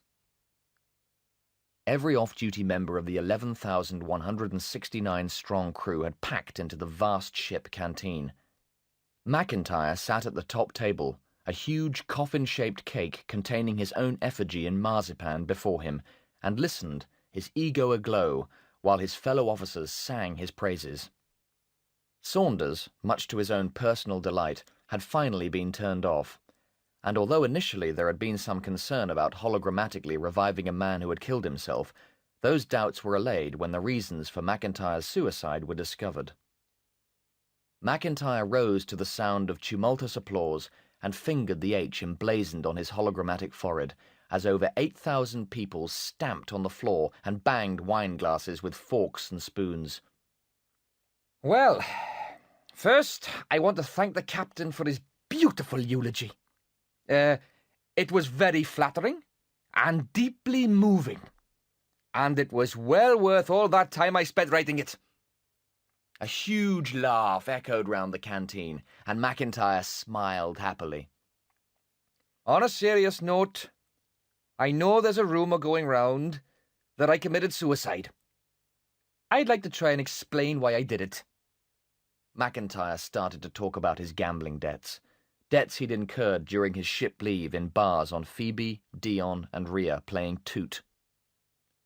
Toot was a banned blood sport involving a fight to the death between two specially bred Venusian fighting snails. The ferocious crustaceans, with hand-sharpened horns, would meet in a 6-foot square pit, and bets would be taken on the eventual victor. Eventual was the word. A single butt from a Venusian fighting snail could take upwards of 3 hours to deliver, and the whole combat often took days. Meanwhile, the baying spectators got drunker and drunker, placing bets of wilder and wilder proportions. You could lose a lot of money playing Toot, and McIntyre had. McIntyre admitted it was a cruel and pointless sport, which said much about man's inhumanity to just about everything to which he could be inhuman. But the buzz of watching two killer crustaceans charging about slowly in the concrete pit, the roaring of the crowd as one snail drew blood and the other retreated into its shell for hours on end, well, you had to be there to believe it.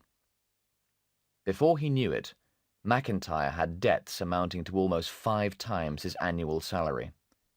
In desperation to pay off the Ganymedian mafia, who ran the snail pits, he'd taken a massive loan from the Golden Assurance Friendly and Caring Loan Society, which, as it turned out, was also run by the Ganymedian mafia. He didn't know it when he signed, but they charged an annual percentage rate, APR, of 9,800%. The clause in the contract which specified this took the term small print into a whole new dimension. The clause was concealed in a microdot, occupying the dot above the I on page 3 of the loan agreement in the phrase, "Welcome, you are now a member of the Golden Assurance family."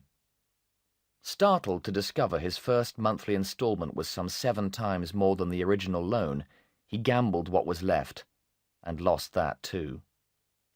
McIntyre wrote to the society explaining the situation, and a number of increasingly anxious letters were exchanged during Red Dwarf's tour of the Saturnian satellites. Eventually, McIntyre agreed to meet a representative from the company's head office when the ship docked over Mimas to discuss a repayment plan. Duly on the first evening in orbit round Mimas, McIntyre donned his dress uniform and went to the coffee lounge of the Mimas Hilton, where he met 3 gentlemen, representatives of the Golden Assurance Friendly and Caring Loan Society, who arrived on Mimas's one and only 5-star hotel, brandishing a pair of industrial cable clippers. There, before the eyes of hotel guests casually taking coffee and scones with clotted cream, McIntyre was force-fed his own nose. He needed little further persuasion before deciding to try a new repayment plan, and finally plumped for the Golden Assurance Friendly and Caring Loan Society's Pay by this Evening and Don't Get Murdered Super Discount Scheme.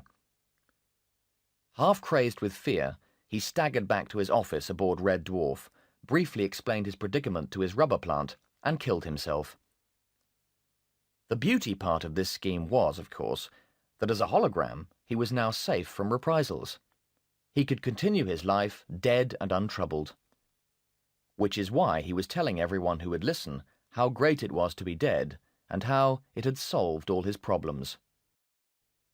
McIntyre finished his speech by thanking everyone for their understanding and kind words, and concluded by paraphrasing Mark Twain. "Rumours of my death," he said, "have been greatly understated." Out of the 8,000 assembled, only 5 people got this joke, and none of them laughed. McIntyre didn't even understand it himself. He'd been told to say it by the ship's metaphysical psychiatrist, who assured him it would get a Big laugh. After the toast, the captain, a short, dumpy American woman, who'd had the misfortune to be born with the surname Kirk, made a short, yet very boring speech welcoming the new intake aboard and outlining the schedule for the jag to and from Triton, before sitting down and thus signalling the beginning of McIntyre's death disco. The huge sound system vibrated and shook as it pumped out a hip-hoppabilly reggae number from a band which had been red-hot for 2 weeks 5 years previously. 2,000 crew members stood on the dance floor, swaying and sweating, while the rest sat around tables drinking and sweating. Though they'd been aboard less than 2 days, all the lowlifes, ne'er-do-wells, and slobs in general had somehow found each other, kindred spirits, and were sitting around in noisy, moronic pockets having drinking competitions. Equally, all the ambitious career types had somehow been sucked together and were drinking low-alcohol white wine or slimline mineral water and talking intensely about work. Except for Phil. For some reason, Phil Burrows had accidentally got himself attached to Lister's group. Phil was a serious-minded academy undergrad on a 2-year attachment. It will be a full 24 hours before he realized he had joined the wrong group, and had absolutely nothing in common with any of the people with whom he was presently sharing his evening. In the meantime, Peterson was pouring a pint of beer into his jacket pocket. That's my beer! What the hell are you doing? Screamed Phil. It's just my way Peterson beamed charmingly. of saying it's your round, pal. Phil got up and staggered to the bar. Although there were only 5 of them at the table, Lister, Peterson, Chen, Selby, and himself, he'd been told to order 20 pints of beer. For some reason, he couldn't understand every round consisted of 4 pints each. Saves on shoe leather, Peterson had pointed out. It didn't seem to matter whether or not you wanted them either. Each round, Phil had requested a low-alcohol white wine, and each round he'd been delivered 4 pints of foaming Japanese lager. He knew for a fact Chen and Peterson were filching at least 2 of his 4 pints, but that was absolutely fine with him, because his top limit was 3 pints a night, and he'd had 7 already. 3 identical barmen asked for his order. He asked for 20 pints, laid his head in a beery pool on the bar, and promptly fell asleep. Back at the table, Lister finished his story about how he'd been shanghaied aboard. He'd embellished it only slightly. In his version, for instance, both the shore patrol women had seduced him in a photo-you-quick booth, and that's why he had the slightly shocked expression on his passport photograph.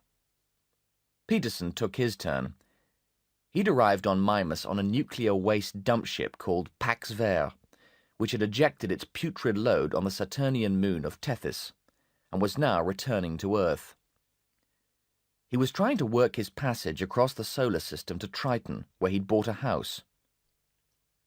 As he explained, since Triton was on the very edge of the solar system, being over 2.5 billion miles away from Earth, house prices there were really reasonable. For just $2,000 pounds, Peterson had bought a 25-bedroom home dome with 12 ensuite bathrooms and a zero-G squash court. At first, I thought there was something wrong with it, he said, showing Lister a sketch he'd been sent by the estate agent. But look, it's beautiful. They didn't send you a photograph? Said Lister, his eyes narrowing. No, you can't photograph in a methane atmosphere. You're telling me they haven't installed an oxygen atmosphere yet? No, I'll have to wander around my house in a spacesuit, but that's why it's so cheap. He quickly downed 2 pints. You are to move there. There's a plot of about 2,000 miles right next door to me. I'm telling you, it's a great investment. 10, 12 years, they have plans to install oxygen. Can you imagine what will happen to house prices once the atmosphere is breathable? They'll rocket, baby! Lister looked at him. Was he serious? Yes, he was. No, listen, Peterson continued. Do you know Triton is the only moon in the whole solar system which rotates in the opposite direction to the planet it's orbiting? Peterson demonstrated the scientific principle by rotating his head and swooshing his beer glass around it the other way. Thin, fizzy lager cascaded onto the already sodden table. Maybe, said Lister, who was seriously beginning to wonder whether Peterson was brain damaged. but that's no reason to buy a house there. True, agreed Peterson. but if you ever have guests, it's a nice talking point. The music changed. A Johnny Cologne number. Press your lumps against mine. It was smooch time. There was a loud scraping of chairs as people stood up and guided their partners onto the already packed dance floor. A huge, multi-limbed beast rippled, ebbing and flowing, contracting and expanding to the gentle sway of the music. Lister suddenly found himself alone at the table, the others lost in the undulating, pulsing mass of smooching bodies. He squinted drunkenly around the vast disco. So many people. People dancing, people touching, people laughing, people talking, people kissing. So many people. In just over 7 months, every one of them would be dead.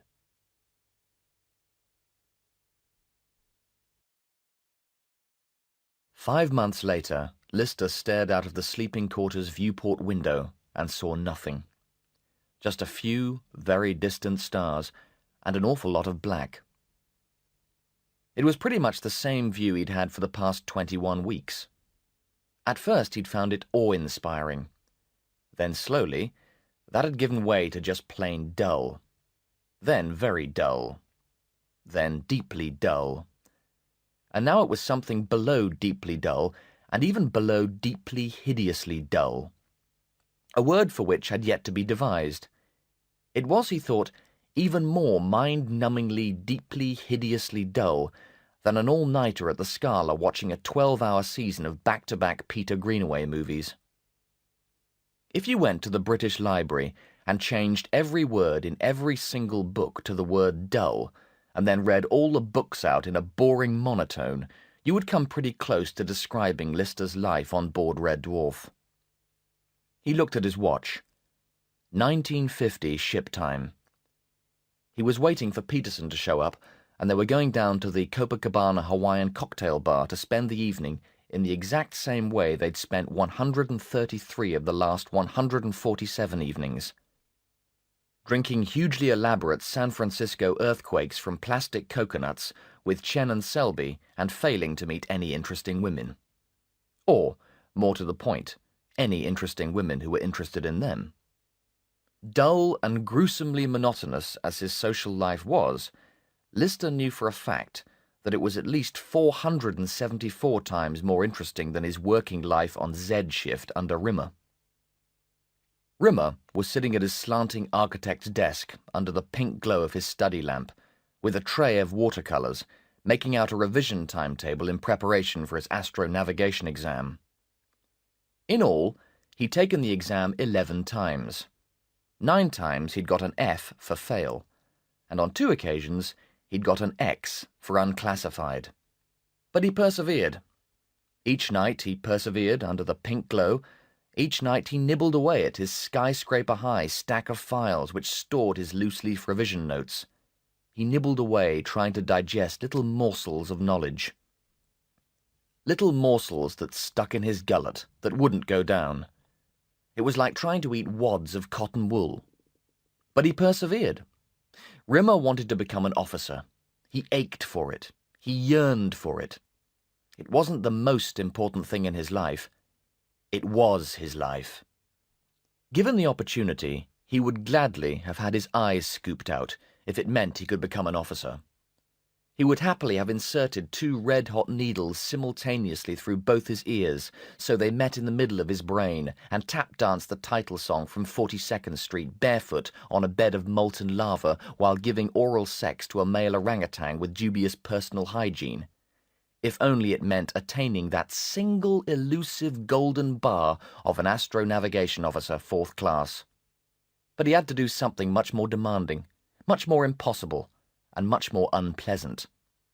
He had to pass the astronavigation exam. Born on Io, one of Jupiter's moons, 31 years earlier, he was the youngest of 4 brothers. Frank was a gnat's wing away from becoming the youngest captain in the Space Corps. John was the youngest captain in the Space Corps. Howard had graduated 3rd in his class at the Academy and was now a test pilot for the new generation of demi-light-speed zippers at Houston, Earth. "My boys," his mother would say, "my clever, clever boys. Johnny the captain, Frankie the first officer, Howie the test pilot, and Arnold. Arnold the chicken soup machine cleaner. If you could sue sperm, I'd sue the sperm that made you." "I'll do it, Mother. One day I will become an officer." "And on that day," his mother would say, "Satan will be going to work in a snowplow." If Rimmer hadn't been such a dedicated anal retentive, he would have realized the simple truth. He wasn't cut out for space. He wasn't cut out for it. He would have realized he wasn't the slightest bit interested in astronavigation, or quantum mechanics, or any of the things he needed to be interested in to pass the exams and become an officer. 3 times he'd failed the entrance exam to the Academy, and so one night, after reading the life story of Horatio Nelson, he'd signed up with a merchant vessel as a lowly 3rd technician, with the object of quickly working his way through the ranks and sitting the astronavigation exam independently, and thereby earning his commission, the glimmering gold bar of officerhood. That had been 6 years ago. 6 long years on Red Dwarf, during which he'd leapt from being a lowly 3rd technician to being a lowly 1st technician. In the meantime, his brothers went forever onward, up the ziggurat of command. Their success filled him with such bitterness, such bile, that even a Christmas card from one of them, just the reminder that they were alive and successful, would reduce him to tears of jealousy. And now he sat there, under the pink glow of his student's table lamp. "Reduces eye strain, promotes concentration, aids retention," was the lamp manufacturer's proud boast, preparing to sit the astronavigation exam for the 13th time. He found the process of revising so gruelingly unpleasant, so galling, so noxious, that like most people faced with tasks they find hateful, he devised more and more elaborate ways of not doing it in a doing-it kind of way. In fact, it was now possible for Rimmer to revise solidly for 3 months and not learn anything at all. The first week of study he would always devote to the construction of a revision timetable.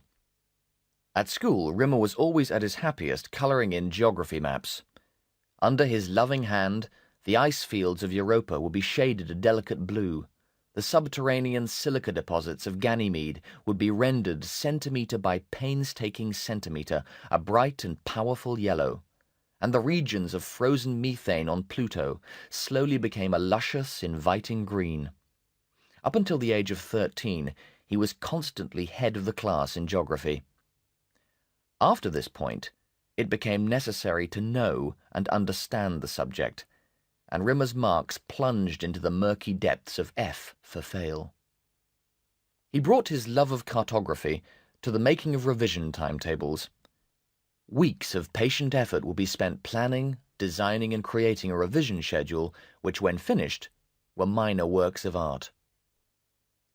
Every hour of every day was subdivided into different study periods, each labelled in his lovely, tiny copperplate hand, then painted over in watercolours, a different colour for each subject, the colours gradually becoming bolder and more urgent shades as the exam time approached.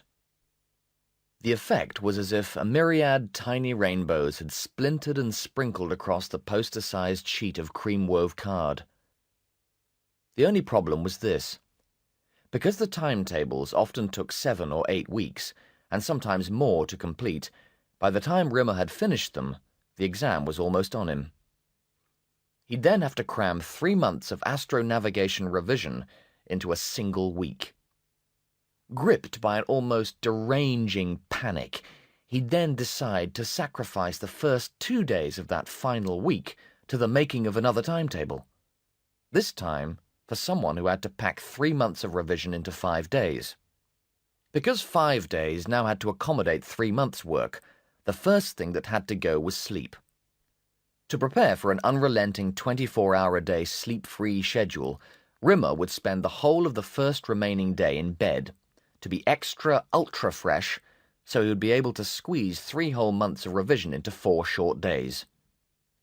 Within an hour of getting up the next morning, he would feel inexplicably exhausted and start early on his supply of Go Double Plus caffeine tablets.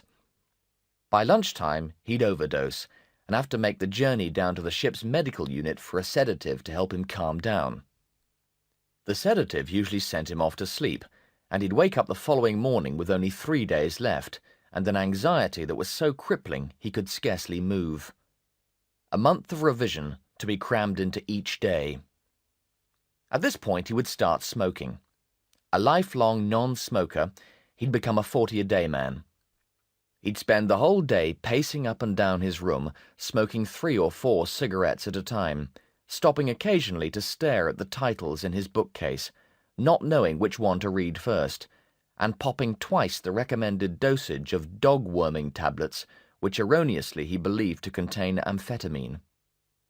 Realizing he was getting nowhere, he tried to get rid of his soul-bending tension by treating himself to an evening in one of Red Dwarf's quieter bars. There he would sit in the plastic oak-beamed pub, the Happy Astro, nursing a small beer, grimly trying to be light-hearted and totally relaxed. 2 small beers and 3 hours of stomach-knotting relaxation later, he would go back to his bunk and spend half the night awake, praying to a god he didn't believe in for a miracle that couldn't happen. 2 days to go, and ravaged by the combination of anxiety, nicotine, caffeine tablets, alcohol he wasn't used to, dog-worming pills, and overall exhaustion, he would sleep in till mid-afternoon. After a long scream, he would rationalize that the day was a total write-off, and the rest of the afternoon would be spent shopping for the 3 best alarm clocks money could buy. This would often take 5 or 6 hours, and he would arrive back at his sleeping quarters, exhausted, but knowing he was fully prepared for his final day's revision before his exam. Waking at 4:30 in the morning, exercising, showering, and breakfasting, he would then sit down to prepare a final revision timetable, which would condense 3 months of revision into 12 short hours. This done, he would give up and go back to bed.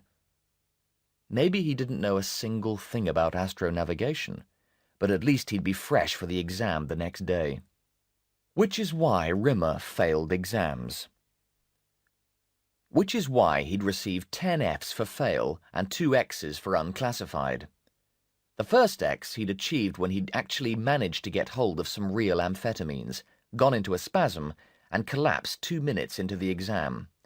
And the second, when anxiety got so much the better of him, his subconscious forced him to deny his own existence, and he'd written, "I am a fish," 500 times on every single answer sheet. He'd even gone out for extra paper. What was more shocking than anything was that he thought he'd done quite well. Well, this time it was going to be different, he thought, as he sat carefully colouring all the quantum mechanics revision periods in diagonal lines of Prussian blue on a yellow ochre background, while Lister stared out of the viewport window.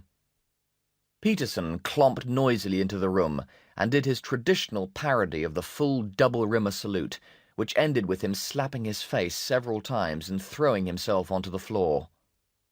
The first time Lister had seen it, it was funny. This was the 252nd time, and it was beginning to lose its appeal. Lister and Peterson left and went down to the Copacabana Hawaiian cocktail bar for the 134th time. Only this time, Lister did something incredibly stupid. He fell in love. Hopelessly and helplessly in love. Third Console Officer Christine Kochanski had a face. That was the first thing Lister noticed about her. It wasn't a beautiful face, but it was a nice face. It wasn't a face that could launch 1,000 ships, maybe 2 ships in a small yacht. That was until she smiled. When she smiled, her eyes lit up like a pinball machine when you win a bonus game, and she smiled a lot. Lister could have perhaps survived the smile, but it was when he found the smile was attached to a sense of humour that he became irretrievably lost. They were both standing at the bar, queuing to get a drink, and Lister was looking at her in a not-looking-at-her kind of way. In the bar mirror, in the reflection in his beer glass, over his shoulder, pretending to look at Peterson, at the ceiling just above her head, and occasionally, because it was permitted, directly at her. His heart sank when a tanned, white-uniformed officer, who obviously knew her, came up and touched her on the shoulder. Touched her on the shoulder. Just like she was some kind of ordinary person. It really made Lister mad. The tanned, white-uniformed officer noticed a book sticking out of her black jacket pocket. Lister had noticed it too. It was called Learn Japanese by Dr. P. Brewis. Learn Japanese? The officer snorted. Talk about pretentious. What she said next tipped Lister over the edge. Pretentious? She placed a palm on her chest. Watashi? Lister didn't know any Japanese, but he guessed rightly that it was a switch on the pretentious, moi joke. The officer just looked at her blankly. She got her drinks and went back to her seat, while Lister was still trying to think of something to say which would start a conversation. For the next hour, Peterson droned on about the supply station at the Iranian moon Miranda, where Red Dwarf was due to stop off for supplies in 7 weeks. It was to be their only shore leave between Saturn and Triton, and Peterson was telling him what a great time they were going to have. But Lister wasn't listening. He was looking across the crowded cocktail bar, trying to calculate the amount of drink left in the glasses of the girl with the pinball smile and her female companion, so he could be at the bar just as she arrived and casually offer to buy her a drink. Who was he kidding?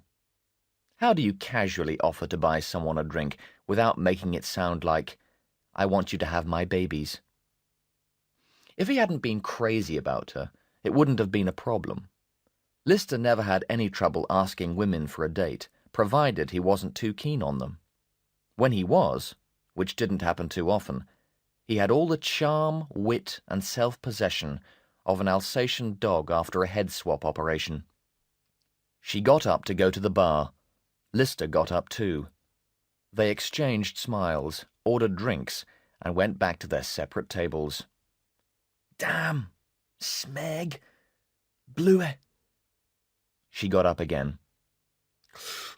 My round, said Peterson, rising. Lister thrust him back in his chair and went to the bar.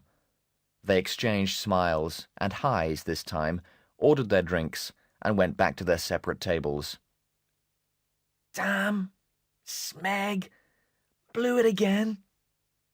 She'd hardly sat down before she was getting up again. The 2 girls' glasses were full. She's going for peanuts, thought Lister. You want some peanuts? He asked Peterson. No thanks. I'll go and get some. They stood at the bar again. They exchanged smiles again. Then she introduced herself and asked him out for a date. And so it began. Lister became a walking cliché. His senses were heightened, so even the foul, recycled air of the ship tasted crisp and spring-like. He went off his food. He stopped drinking. Pop lyrics started to mean something to him.